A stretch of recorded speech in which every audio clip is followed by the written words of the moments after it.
Big boss ಅಂದ್ರೇ ವ್ಯಕ್ತಿತ್ವದ show. ಇಲ್ಲಿ ಗೆಲ್ಲೋದು ವ್ಯಕ್ತಿತ್ವ ಇರೋರು ಮಾತ್ರ. ಸೊ ನಾನು ಯಾಕೆ ಹೇಳ್ತಾ ಇದ್ದೀನಿ ಅಂತಂದರೆ, ಹೊರಗಡೆ ಎಷ್ಟೇ ನೆಗೆಟಿವ್ ಆಗಿದ್ರೂ ಕೂಡ ಒಳಗಡೆ ಅವರು ಹೋದ್ಮೇಲೆ ಅವರ ರಿಯಲ್ ವ್ಯಕ್ತಿತ್ವ ಏನು ಅನ್ನೋದು ಎಲ್ರಿಗೂ ಪರಿಚಯ ಆಗ್ತಾ ಹೋಯಿತು. ಮೈನಸ್ ಇರೋದು ಪ್ಲಸ್ ಆಯಿತು. ಸೊ ಇವತ್ತು ಹೊಸ ಧ್ರುವಂತಾಗಿ ನಮ್ಮ ಮುಂದೆ ಇದ್ದಾರೆ ಡ್ಯಾಶಿಂಗ್ ಧ್ರುವಂತ್ ಅವರು. ಅಫ್ಕೋರ್ಸ್ ಅವರ ಒಂದು ಬಿಗ್ ಬಾಸ್ ಜರ್ನಿ ಹೇಗಿತ್ತು ಅನ್ನೋದನ್ನ ಅವ್ರನ್ನೇ ಮಾತನಾಡ್ಸೋಣ. Hi sir. ಹಾಯ್, ನಮಸ್ತೆ. ನಮಸ್ತೆ, ಹೇಗಿದ್ದೀರಾ? ಸುಧಾರಿಸ್ಕೊಳ್ತಾ ಇದ್ದೀನಿ. ಯಾವುದೋ ಒಂದು ಮಹಾ ಯುದ್ಧಕ್ಕೆ ಹೋಗಿ ಬಂದಂಥ ಅನುಭವ. ಬಿಗ್ ಬಾಸ್ ನಾನು ನೋಡಿರೋನಲ್ಲ, ಬಟ್ ಇಷ್ಟರ ಮಟ್ಟಿಗೆ ಗೊತ್ತಿತ್ತು ಅಂತಂದರೆ ಅದೊಂದು ಎಂಟರ್ಟೈನ್ಮೆಂಟ್. ಎಲ್ಲರೂ ಮನೆಯಲ್ಲಿ ಕೂತ್ಕೊಂಡು ಅಥವಾ ಟಾಸ್ಕ್ಗಳನ್ನ ಬಂದು ಆಟ ಆಡ್ಕೊಂಡು ಆರಾಮಾಗಿ ಬರ್ತಾರೆ ಅಂತ ಅಂದ್ಕೊಂಡಿದ್ದೆ. ಅಲ್ಲಿಗೆ ಹೋದ್ಮೇಲೆ ಗೊತ್ತಾಯಿತು ಅದೊಂದು ಯುದ್ಧ ಭೂಮಿ ಅಂತ. ಸೊ ಅಲ್ಲಿ ಆ ಟಾಸ್ಕ್ಗಳಾಗಲಿ, ಆದರೆ ಒಂದು ಖುಷಿ ಏನು ಅಂತಂದರೆ, ಈಗ ನಾವು ಚಿಕ್ಕದ್ರಿಂದ, ನಾನೊಂದು ಹಳ್ಳಿಯಿಂದ ಬಂದಿರೋನು, ಕೊಡ್ಲಿಪೇಟೆ ಅಂತ ಒಂದು ಹಳ್ಳಿಯವನು. ಹುಟ್ಟಿರೋದು ಮಂಗಳೂರು, ಬಂಟ್ವಾಳ.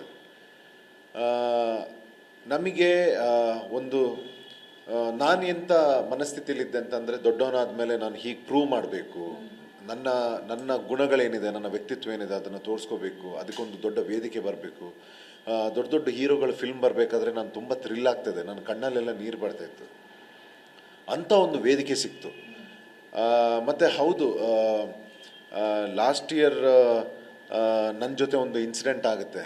ನಮ್ಮಿಂದ ಒಬ್ಬರು ಕಷ್ಟ ಇದೆ ಅಂತ ಸಹಾಯ ತಗೊಂಡು ನಮ್ಮ ಮೇಲೇ ಇಲ್ದಿರೋ, ದುಡ್ಡು ಕೇಳಿದಾಗ ಇಲ್ದಿರೋ ಆರೋಪಗಳನ್ನು ಹಾಕಿ ನಮ್ಮ ಮೇಲೆ ನಮ್ಮನ್ನು ಡಿಫೇಮ್ ಮಾಡಲಿಕ್ಕೆ ಭಾಳ ಪ್ರಯತ್ನಗಳು ನಡೆದಿತ್ತು, ನಮ್ಮ ಹೆಸರು ಹಾಳು ಮಾಡೋದಕ್ಕೆ ಇಂಡಸ್ಟ್ರೀಲಿ.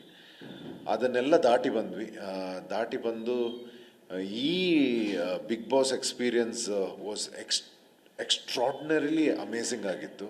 ಆ್ಯಂಡ್ ಜನಗಳು ಕೊಟ್ಟಂಥ ಪ್ರೀತಿ ನಾನು ಎಕ್ಸ್ಪೆಕ್ಟ್ ಮಾಡಿರಲಿಲ್ಲ. ಬಿಕಾಸ್ ನಾನು ಪಿ ಆರ್ಗಳನ್ನು ಇಟ್ಕೊಂಡಾಗಲಿ ಅಥವಾ ಒಂದು ಊರನ್ನು ಅಥವಾ ಒಂದು ಸಮುದಾಯನ ಈ ರೀತಿ ಇಲ್ಲ, ಬಟ್ಟೆ ಪ್ಯಾಕ್ ಮಾಡ್ಕೊಂಡು ಹೋಗಿದ್ದು, ಜಯಮಾಕಾಲ್ ಅಂದಿದ್ದು, ನನ್ನ ಏನಿದೆ ರಿಯಲ್ ನಾನು ಅದನ್ನು ಅಲ್ಲಿ ತೋರಿಸ್ಬೇಕು, ಅಲ್ಲಿ ಆ ರೀತಿ ಆಟ ಆಡಬೇಕು ಅಂತ. ನೀವು ನಂಬಲ್ಲ, ನನ್ನ ಅಷ್ಟು ಕೊಟ್ಟಂಥ ನನ್ನನ್ನು ಏನು ಅರ್ಪಿಸ್ಕೊಂಡಿದ್ದೆ. ನಾನು ನಾನ್ ವೆಜ್ ಬಿಟ್ಟಿದ್ದೆ ಮನೆಗೆ ಹೋಗ್ಬೇಕಾದ್ರೆ, ಮೊಟ್ಟೆನೂ ತಿನ್ನಲ್ಲ. ಬಿಕಾಸ್ ಆ ವೇದಿಕೆ ಅಂಥದ್ದು, ಅದಕ್ಕೆ ಶುದ್ಧವಾಗಿ ಹೋಗಿ ನಾನು ಆಟ ಆಡಬೇಕು ಅಂತ. ನಾನು ಮಾಂಸ ಆಗಲಿ ಅಥವಾ ಮೊಟ್ಟೆ ಎಲ್ಲ ತಿಂತಾ ಇರಲಿಲ್ಲ ಅಲ್ಲಿ. ಸೊ ಬಟ್ ನನಗೆ ನನ್ನ ಮಹಾಕಾಲ್ ಕಿಚ್ಚನ ಚಪ್ಪಾಳೆ ಮೂಲಕ ಇಡೀ ಸೀಸನ್ಗೇನೆ ಚಪ್ಪಾಳೆ ಸಿಕ್ತು. ನಾನು ಏನು ಕೊಟ್ಟಿದ್ದೀನಿ ಆ ಮನೆಗೆ. So I am very happy, very proud. ಮತ್ತು ಅವತ್ತೇ ನಾನು ವಿನ್ ಆಗಿದ್ದೆ ಆ ಶೋನ. ಮೇ ಬಿ ಕಪ್ಪು ವಿನ್ನರ್ ಬೇರೆ, ಆ ಶೋದು ವಿನ್ನರ್ ಬೇರೆ. ಸೊ ಅದು ನನಗೆ ಬಂತು. So I am very happy. ಮತ್ತು ನಾನು ಆ್ಯಕ್ಚುಲಿ ಹೊರಗಡೆ ನಾನು ಅಂದ್ಕೊಂಡಿರಲಿಲ್ಲ ನಾನೊಂದು ಇಷ್ಟು ಪ್ರೀತಿ ಸಿಗುತ್ತೆ ಅಂತ ಅಂದ್ಕೊಂಡಿದ್ದೆ. ಹೊರಗಡೆ ಬಂದ ತಕ್ಷಣ ಒಂಟಿ ಸಲಾಗ, one man army, dashing Dhruv, ಜನಗಳು ನನ್ನನ್ನು ಇಷ್ಟಪಟ್ಟಿದ್ದ ರೀತಿ ತುಂಬ ಹಾರ್ಟಿಗೆ ಟಚ್ ಆಯಿತು ಮ್ಯಾಮ್. ಆ್ಯಂಡ್ ನಾನು ಹೊರಗಡೆ ಬಂದಿದ್ದು ಬಹುಶಃ ಬೇರೆ ಯಾವ ಕಂಟೆಸ್ಟ್ ಬಂದಾಗ ಅಷ್ಟು ಬೇಜಾರಾಯಿತೋ ಇಲ್ವೋ, ನಾನು ಬಂದಿದ್ದು ಎಲ್ರಿಗೂ ಭಾಳ ಬೇಜಾರಾಯಿತು. ಎಲ್ಲರೂ ಹೇಳ್ತಾಯಿದ್ರು, ನಿಮ್ಮ ಆಟ ಲಾಸ್ಟಿಗೆ ವಿ ವೇರ್ ಲವಿಂಗ್ ಆ್ಯಂಡ್ ನಿಮ್ಮನ್ನು ಫೈನಲಲ್ಲಿ ನೋಡಬೇಕಿತ್ತು, ಭಾಳ ತಪ್ಪಾಯಿತು ಅಂತ ಹೇಳ್ತಾಯಿದ್ರು. ನಾನು ಆಲ್ರೆಡಿ ಶೋನ ಗೆದ್ದಾಗಿದೆ, ಮತ್ತು ನಿಮ್ಮ ಮನಸ್ಸನ್ನು ಗೆದ್ದಾಯಿತು ನಾನು. ಅದು ನಿಜವಾದ ವಿಕ್ಟ್ರಿ. ಸೊ ನನಗೆ ಸಂತೋಷ ಇದೆ. It was fantastic journey ma'am. ಸರಿ, ಆ್ಯಕ್ಚುಲಿ ನನಗಂತೂ ತುಂಬ ಖುಷಿ ಆಯಿತು. ನೀವು ಯಾವುದೇ ಪಿ ಆರ್ನ ಇಟ್ಕೊಂಡಿಲ್ಲ. ಸೊ ಪಿ ಆರ್ ಇಟ್ಕೊಳ್ದೆ ಹೋದ್ರು ನಾವು ಕೊನೆವರೆಗೂ ಬಿಗ್ ಬಾಸ್ನಲ್ಲಿ ಇರ್ಬೋದು ಅನ್ನೋದನ್ನು ಪ್ರೂವ್ ಮಾಡಿದ್ರಿ.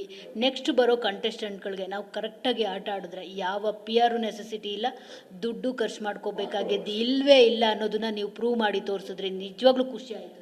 Thank you ma'am. ಅದೇ ಇದ್ರ ಬಗ್ಗೆ ಗೊತ್ತಿರಲಿಲ್ಲ. ಈಗ ನೋಡಿ, ಒಂದು ದೊಡ್ಡ ಮಾಫಿಯಾನೇ ನಡೀತಾ ಇದೆ, ಪಿ ಆರ್ ಮಾಫಿಯಾ. ಇದರಿಂದ ತುಂಬ ಒಂದು ಜೆನ್ಯೂನ್ ಟ್ಯಾಲೆಂಟ್ಸ್ಗಳಿಗೆ ಭಾಳ ಎಫೆಕ್ಟ್ ಆಗ್ತಿತ್ತು. ಜೆನ್ಯೂನ್ ಟ್ಯಾಲೆಂಟ್ಸ್ ಅಂದರೆ ಅವರು ಲೈಫಲ್ಲಿ ಯಾವುದಾವುದೋ ಕ್ಷೇತ್ರದಲ್ಲಿ ಸಾಧನೆ ಮಾಡ್ಕೊಂಡು ಬಂದಿದ್ದಾರೆ. ಇದಲ್ದೇ, ಈ ಆ್ಯಕ್ಟಿಂಗ್ ಅಲ್ಲದೆ ಏನೇನೋ ಟ್ರೈನಿಂಗ್ಗಳಾಗಿ ಬಂದಿರ್ತಾರೆ. ಮತ್ತು ಎಲ್ಲದರಲ್ಲೂ ಅವ್ರದ್ದೊಂದು ಡಿಸಿಪ್ಲಿನ್ ಆಗಲಿ, ಇದೆಲ್ಲ ಇನ್ವಾಲ್ವ್ ಆಗಿರುತ್ತೆ. ಮತ್ತು ಬಿಗ್ ಬಾಸ್ ಅಂತಂದರೆ ಹೌದು, ಹೊರಗಡೆನ ಜನಕ್ಕೆ ಎಂಟರ್ಟೈನ್ಮೆಂಟ್ ಹೌದು ಎಂಟರ್ಟೈನ್ಮೆಂಟ್, ಬಟ್ ಆ ಮನೆ ಒಳಗಡೆ ಸುಮಾರು ಆಯಾಮಗಳಿದೆ. ಈಗ ಏನು ಅಂತಂದರೆ, ಈಗ ಮನೆಯಿಂದ ಬೆಳಿಗ್ಗೆ ಎದ್ದು ಆ ಮನೆಯದ್ದು ನಮಗೆ ಕೆಲಸ ವಹಿಸಿರ್ತಾರೆ, ಈ ಜವಾಬ್ದಾರಿ, ಅದನ್ನು ಹೇಗೆ ಮಾಡ್ತೀರಿ, ಯಾವ ಮಟ್ಟಿಗೆ ನೀವು ತಗೊಳ್ತೀರಿ, ಕಲ್ಚರಲ್ ಬಂದಾಗ ಹೇಗೆ ಪರ್ಫಾರ್ಮ್ ಮಾಡ್ತೀರಿ, ಒಂದು ಟಾಸ್ಕ್ ಅಂತ ಕೊಟ್ಟಾಗ ನೀವು ಹೇಗೆ ಆಟಾಡಿ ವಿನ್ ಆಗ್ತೀರಿ. ನಂತರ ಉಸ್ತುವಾರಿ, ಅದನ್ನೇ ಅಂಪೈರ್ ಥರ ನೀವು ಮಾಡಬೇಕಾಗಿದೆ. ಉಸ್ತುವಾರಿ ಹೇಗೆ ಓದ್ತೀರಿ, ಹೇಗೆ ಹೇಳ್ತೀರಿ, ಹೇಗೆ ಕೂಡ್ತೀರಿ, ಇಷ್ಟೂ ಆಯಾಮಗಳಿದೆ ಆ ಮನೆ ಅಂದರೆ, ಬಿಗ್ ಬಾಸ್ ಅಂತಂದರೆ. ಸೊ ಇಷ್ಟನ್ನೆಲ್ಲ ನಾನು ಹೇಗೆ ಆಟಾಡ್ತಾ ಇದ್ದೆ ಅಂತಂದರೆ, ಯಾವುದ್ರಲ್ಲೂ ನಂದು ಕಮ್ಮಿ ಇರಬಾರ್ದು, ನನಗೆ ಕಾಂಪಿಟೇಟರ್ಸೇ ಇರಬಾರ್ದು, ಆ ರೀತಿ ನಾನು ಆಟಾಡ್ಕೊಂಡು ಬಂದೆ. ಮನೆನ ದೇವಸ್ಥಾನದ ಥರ ಇಟ್ಟಿದ್ದೆ. ನೀವೇ ಕೇಳಿರ್ಬೋದು, ನಾನು ಮನೆಯಿಂದ ಹೊರಗಡೆ ಬರಬೇಕಾದ್ರೆ ನಮ್ಮ ಕಂಟೆಸ್ಟೆಂಟ್ ಹೇಳ್ತಾಯಿದ್ರು, ಏನೇ ಇರಲಿ ಅವ್ರ ಡಿಸಿಪ್ಲಿನ್ ಆಗಲಿ, ಮನೆ ಇಟ್ಟಿದ್ದ ರೀತಿ ಮತ್ತು ಅವರು ಹೇಳ್ತಾ ಇದ್ದಿದ್ದು, ಗೈಡ್ ಮಾಡ್ತಾ ಇದ್ದಿದ್ದ ರೀತಿ ಅಂತ. ಸೊ ಇದೆಲ್ಲ ಬ್ಲೆಸ್ಸಿಂಗ್ಸ್ ನನಗೆ. ಸೊ ಈ ಆಯಾಮಗಳನ್ನೆಲ್ಲ ಬಿಗ್ ಬಾಸ್ ಟೀಮ್, ಕಲರ್ಸ್ ಮತ್ತು ಕಿಚ್ಚ ಸರ್ ಎಲ್ಲ ನೋಡಿ ನನಗೆ ಅದನ್ನೆಲ್ಲ ಕನ್ಸಿಡರ್ ಮಾಡಿ ಇಡೀ ಸೀಸನ್ನಿನ ಚಪ್ಪಾಳೆ ಬರುತ್ತೆ ನನಗೆ. So I am very glad and very happy ma'am. ಸರಿ, ಆ್ಯಕ್ಚುಲಿ ನೀವು ಟಾಪ್ 6ಗೆ ಡಿಸರ್ವ್ ಇದ್ರಿ ಅನ್ನೋದನ್ನ ನಾನು ಹೇಳ್ತಿಲ್ಲ, ಇಡೀ ಜನ ಹೇಳ್ತಿರೋದು. ಈವನ್ ಮನೇಲಿ ಕುತ್ಕೊಂಡು ಗಿಲ್ಲಿನೂ ಹೇಳ್ತಾರೆ, ನೀವು ಹೋಗ್ಬೇಕು ಅಂತ ಕಾಯ್ತಿರ್ತಾರೆ, ಆದರೂ ನೀವು ಹೋದ್ಮೇಲೆ ಅಣ್ಣ ಇರಬೇಕಾಗಿತ್ತು ಇನ್ನೂ ಅಂತ. ಯಾಕಂದರೆ ಎಲ್ಲರೂ ಎಕ್ಸ್ಪೆಕ್ಟೇಷನ್ಸ್ ಇರುತ್ತೆ, ಕಾವ್ಯ ಆಚೆ ಬರ್ತಾರೆ, ಧ್ರುವಂತ್ ಇರ್ತಾರೆ ಅಂತ ಹೇಳ್ಬಿಟ್ಟು. ಗಿಲ್ಲಿ ತುಂಬ ಕ್ಯಾಲ್ಕುಲೇಟಿವ್, ಗಿಲ್ಲಿನೂ ಫಿಕ್ಸ್ ಆಗಿ ಹೋಗ್ಬಿಟ್ಟಿರ್ತಾರೆ, ಕಾವ್ಯ ಹೋಗ್ತಾರೆ, ಧ್ರುವಂತ್ ಇರ್ತಾರೆ ಅಂತ ಹೇಳ್ಬಿಟ್ಟು. ಸೊ ಅದ್ರ ಬಗ್ಗೆ ಎಷ್ಟು ಡಿಸಪಾಯಿಂಟ್ ಇದೆ ಸರ್ ನಿಮಗೆ ಟಾಪ್ 6ಅಲ್ಲಿ ಇಲ್ಲದೆ ಇರೋದು?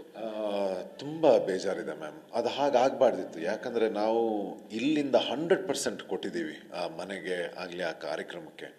ಅದು ಆಗಬಾರ್ದಿತ್ತು. But end of the day ಏನಾಗುತ್ತೆ ಅಂತಂದರೆ, ಒಂದು ವಾಹಿನಿ ಆಗಲಿ ಅಥವಾ ಕರ್ನಾಟಕದ ಬಾದ್ಶಾ ಕಿಚ್ಚ ಸುದೀಪ್ ಸರ್ ಆಗಲಿ, ಅವರೆಲ್ಲ ವರ್ಕ್ ಮಾಡೋದೇ ಜನಗಳಿಗೋಸ್ಕರ. ಈಗ ಜನಗಳು ಹೊರಗಡೆ ಅವ್ರಿಗೆ ಯಾರು ಇಷ್ಟ ಆಗ್ತಿದ್ದಾರೆ, ಎಂಟರ್ಟೈನ್ಮೆಂಟ್ ಸಿಗ್ತಾಯಿದೆ. ಸೊ ಮತ್ತು ಜನಗಳು ನೋಡೋದು, ಈಗ ಬಿಗ್ ಬಾಸ್ ಅನ್ನೋದು ಕೆಲವರಿಗೆ ಒಂದು ಕಾಮಿಡಿ ಆ್ಯಂಗಲಲ್ಲಿ ಹೋಗುತ್ತೆ, ಇನ್ನು ಕೆಲವರಿಗೆ ನಾನೊಂದು ಎಕ್ಸ್ಪೀರಿಯನ್ಸ್ ತಗೊಳ್ತೀನಿ ಅಂತ ಹೋಗುತ್ತೆ, ಇನ್ನು ಕೆಲವರಿಗೆ ಅದೊಂದು ಹೀರೋ ಗೇಮ್ ಅದು. ಈಗ ನಾನೆಲ್ಲ ಹಾಗೆ ತಿಳ್ಕೊಂಡಿದ್ದೀನಿ, ನನ್ನ ಇಷ್ಟು ವರ್ಷದ ನಾನು ಸಂಪಾದನೆ ಮಾಡಿರೋ ಜ್ಞಾನ, ನನ್ನ ಶಕ್ತಿ, ನನ್ನ ಕೆಪಾಸಿಟಿ, ನನ್ನ ಕ್ಯಾಲಿಬರ್ನ ಅದನ್ನು ಸರ್ವ ರೀತಿಯಲ್ಲೂ ದಾರೆ ಎಳೆದಂಥ ಪ್ಲ್ಯಾಟ್ಫಾರ್ಮ್ ಅದು. ನನ್ನನ್ನು ಏನು ಅಂತ ತೋರಿಸ್ಕೊಂಡಿದ್ದಂತು, ನನ್ನ ಹೇಗೆ ಹೊರಗಡೆ ಇಡಕ್ಕೆ ನೋಡ್ತಾರೆ ಟಾಸ್ಕ್ಗಳಿಂದ, ನನ್ನ ಮೇಲೆ ನಾನಾ ರೀತಿ ಪ್ರಯೋಗಗಳಾಗುತ್ತೆ ಮನೆ ಒಳಗಡೆ. ಅದನ್ನೆಲ್ಲ ಹೇಗೆ ಗೆದ್ಕೊಂಡು ಬರ್ತೀನಿ, ನಂದೊಂದು ಸಿನಿಮಾ ಜರ್ನಿಯೇ ಇದೆ ಆ ಮನೆ ಒಳಗಡೆ. ನನ್ನನ್ನು ಟಾಸ್ಕಲ್ಲಿ ಹೊರಗಡೆ ಇಡಕ್ಕೆ ನೋಡ್ತಾರೆ, ಬೇರೆ ಬೇರೆ ಇದರಲ್ಲಿ. ಬಟ್ ನಾವು ಗೆದ್ಕೊಂಡು ಬರ್ತೀವಿ, ನಮಗೆ ಏನೆಲ್ಲ ನಮ್ಮ ಮುಂದೆ ಚಾಲೆಂಜಸ್ ಬರುತ್ತೆ ಗೆದ್ಕೊಂಡು ಬರ್ತೀವಿ. ಸೊ ಒಬ್ಬೊಬ್ರದ್ದು ಒಂದೊಂದು ಆ್ಯಂಗಲಲ್ಲಿ ನೋಡ್ತಾರೆ ಬಿಗ್ ಬಾಸ್ನ. ಬಟ್ ಹೊರಗಡೆ ಜನಗಳು ಏನು ಇಷ್ಟಪಡ್ತಾರೆ, ಎಂಡ್ ಆಫ್ ದ ಡೇ ಅದಕ್ಕೆ ಜಸ್ಟಿಸ್ ಆಗಬೇಕು.